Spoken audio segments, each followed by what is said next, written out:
好，接下来我们要来关心到的是现在矽谷全面的中文化，非常的有意思哦。今天我来看的是中国大陆现在坐拥全球的70%的 AI 专利，跟美国做比较的话，现在是57:7的一个关键技术碾压，未来科技华人做主。今天我们会来关心这个大主题，因为呢很有趣的事情是，今天的矽谷最流行的语言，大家觉得本来是英文，但不是了，现在竟然是中文。几周前这一场 OpenAI 的开发者年会上面，场上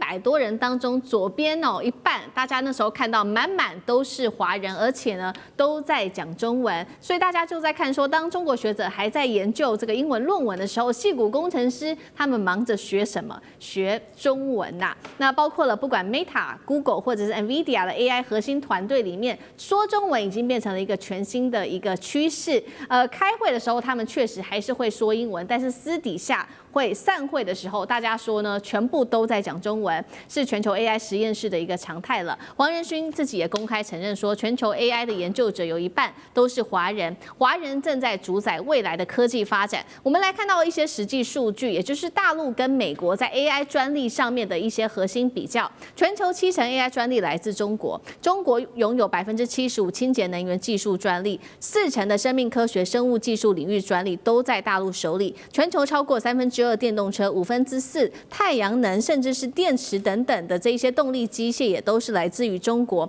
拥有全球1半以上的5G 的一些基地台，包括开源模型的中国厂，都是由他们来中国大陆做包办的。所以呢，我们来看到这一位呢是这个前 Google 的董事。施密特也直言了，董事长他说，如果美国拒绝承认中国的成就，那么终将失去第一强国的地位。连现在 Airbnb 都弃用GPT， 改用阿里、通义、千问，全球科技的权利，我们可以说转向华人了吗？上市哥怎么看？我觉得最近有很多这些比较中美之间科技技术发展的这些技术，那这个是最新的，而且它整理了那么多项，60项、60-70项。但是呢，我自己特别看的是 Bloomberg 在10月份也推出了13个指标，我认为这个指标很值得参考。他特别提出了在中国大陆13个里面美国只剩下绝对领先1个。有5个中国大陆是遥遥领先，我想大家很熟悉，包括无人机，我还是要讲一下无人机、太阳能、石墨烯，另外高铁跟电动车跟锂电池5大项。除此之外，他说另外有七大项，中国现在是快速的追赶，可能在美国是伯仲之间。这里就包括我们刚刚谈了很多，而且很重要的，包括人工智能，包括半导体晶片，另外包括类似像生物科技，另外还有包括像什么 LNG 造船的技术我想 Bloomberg 这个部分，尤其从产业投资全球的比较，而且13项来比较，美国只剩1项绝对领先。所以我觉得这已经那么多的更细化的在比较，这里头是包括从产业界，包括从研究的区块，还有经济学家们，因为像这样子的统计都不是什么媒体在搞的，都是由经济学家设计出一个对比的模型，有很多参考的数据统计出来，中国大陆已经领先到这个地步，所以非常非常惊人。所以大家其实要特别关注的部分是，现在这是就当下当下我们说2025年，因为去年确实中国怎么说呢？很多东西开始揭露，除了我们知道的无人就电动车的这些市场上的东西，我们想包括那一些稀土跟更多的。中国大陆到底强到什么地步？就这2年，中国大陆开始让大家看到，包括航太技术，包括军事武器，大家才吓到说，原来是中国已经是到这个地步，不揭露还不知道。所以要知道，现在中国大陆从今年开始，2025年之后，尤其2026年，中国大陆进入了“15-5”未来的5年跟10年的计划了。而且这里头其实有蛮多清楚的描述，但是我提醒大家，“15-5”到目前为止我们是中共通过了他的建议，接下来蛮重要是12月中旬的时候都会有中共中央的经济工作汇报，这个部分又是统整，然后再来就明年的2月、3月的时候，两会会通过这个“15”跟所有的细项，也许包括两岸之间相关的建设的东西，也就是说，现在中美的科技。未来5年，明年中国会发达到什么地步？明年2月就会全部定案了所以这里头我们对比那美国呢？美国现在有很多新的投资，但美国能够有5年、10年的计划吗？川普还剩下3年呢，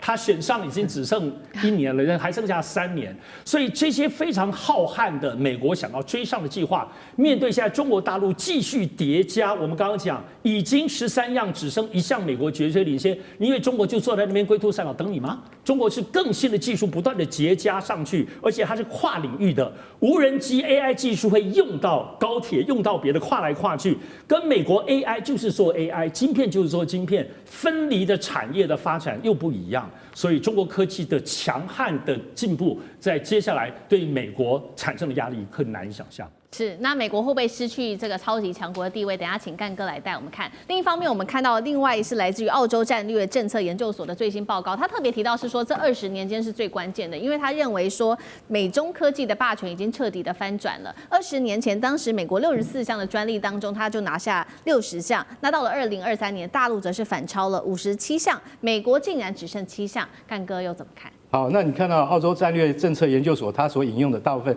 是黄仁勋的看法，黄仁勋真是先知，他说我告诉你，你如果再不跟中国合作的话，对美国不是好事，而且现在有1半以上的 AI 的技术资源都集中在中国人的手上，中国科学家早就已经快抵达2/3之谱。如果再这样下去，第一个我说15-5结束以后，会不会中国科学家在所有 AI 领域的80%、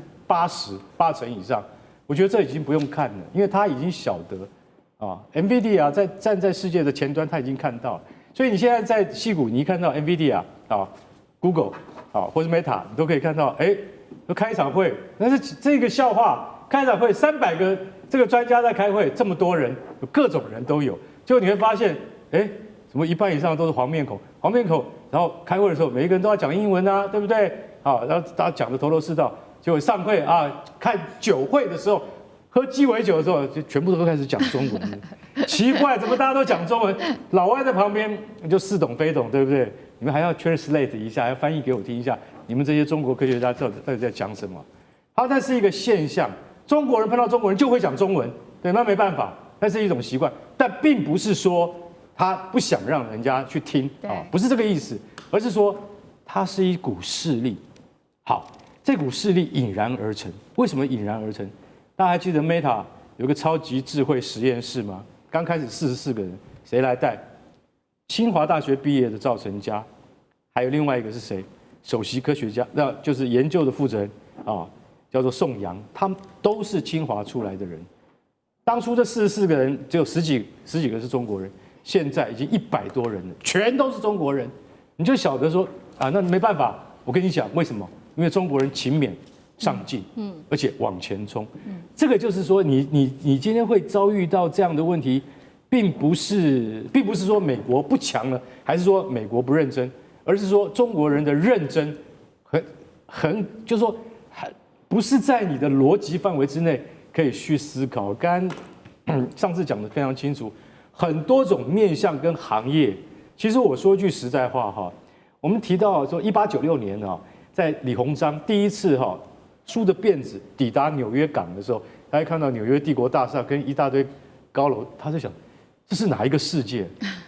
这个大概是外星吧，对不对？100年前，100年后呢？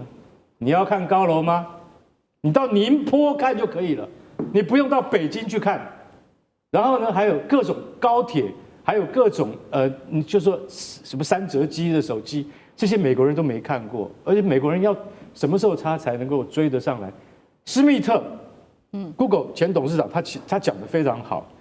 中国技术的跃升这么惊人，美国屈服于傲慢或敌意，到现在还是傲慢跟敌意认为中国就是模仿来的、学来的，不是。现在我跟你讲，连他们的那个拉布布都是自己创的，所以你就要晓得说，中国人在这么多领域跟方面，他们都在创新，他不再模仿。你第一次遇到可以跟你在科技上面直接对打的对手，美国你要赶快醒过来了，因为那个已经不是偶尔，已经变成常态了。你害不害怕？我很害怕。是好，这场科技中国大陆正在全面的发展快速当中，尤其我们另外也要来看到，在深圳这边正在举行的现场是他们的高工人形机器人年会，上千家的企业挤爆展场，而且机器手臂竟然比人还多。现在有个最新数据说，在去年呢，全球的新安装54.2万台的工业机器人当中，大陆占比就高达54%哦。那么它的现役机器人总量突破200万台，已经连续11年都是稳居世界第一的。摩根士丹利分析了大陆长期在科技上面的优势共3个：政策、资源跟教育。聂老师怎么看？最终中美谁是优胜者？我觉得当然这个刚刚讲的有道理，讲李鸿章的故事的确是这样，但是我觉得时间100年有点长了。我就讲30年前，我以全身份到中国，那个时候中国一片烂泥，它连一个亚克力都没有，全部就油漆木板。现在的它，不要说30年，10年就大巨变。我先讲一下，您刚刚在前面讲到的科技不是中国领先多少吗？这篇文章不管你看不看得到，叫《中美科技冷战盘点世界领先的7大中国科技》，这个是2019年BBC News 报的，5月27号在彭博的 News 出来。我跟各位报告，我看了这篇以后，我很感触。然后北京大兴机场开始做虹膜辨识，那在全世界已经很前卫。我因此写了一篇文章，甚至我又加写一个强国需要强 AI 孩童教育。我觉得我们的对岸，它整个课程全改造了。我跟各位报告一下，我昨天半夜从南京回来，我在南京大学也主持会议，在整个会议场，在看到他们的题目，现在金融的课程在学生已经，我们还是第一志愿，基本上他们已经不是，而且很落后。重点都是全是科技科，而不除非你金融加科技，所以他们叫做金融的科技重塑。我重点是我去年到广州的华南理工大学，他们的学校一定是一个新区。所有的11所学校在一个新区里面，我见到南京大也不是我以前的中央大学主校，而是它一个分校仙林校区，也是11个学校在这个园区里面。你会发现我主持的会议爆满，学生玩的不断的问问题，然后呢问所有的学生一直抓，然后回来一堆的微信想跟我回，然后说聂教授或谁谁能不能向你学习？我跟各位讲，我是一个学者，在场也有学者，不管你哪个学校，当然我们私立学校的学术能力不会比国立差，但重点不管你国立私立。我们现在一定要认知，书很多，他们的研究方法太厉害。我现在讲，他们的园区在强调一个叫做领域交叉，科技领域在金融，所有东西都交叉。台湾的教育真的，我们的媒体所寻溯的都是西方教育非常 narrow 的这个一些印象。我必须跟大家讲，我们说我们看，你先不身临其境算了，我是身临其境感受，在美国大家又常去我们的对岸，但是我们看媒体不能只看西方媒体。你一定要深刻了解一个进步的国家它是怎么进步的，里面的面面相向真的非常可怕。我觉得不管是从政策、教育或者是资源，我觉得对岸的未来真的还不可衡量，它还在往上冲。好，谢谢老师。那我们休息一下，马上回来。地缘政治、美中之争、战略价值、强权崛起、小国生存。现在与未来洞悉事件走向，掌握世界脉动，全球观点。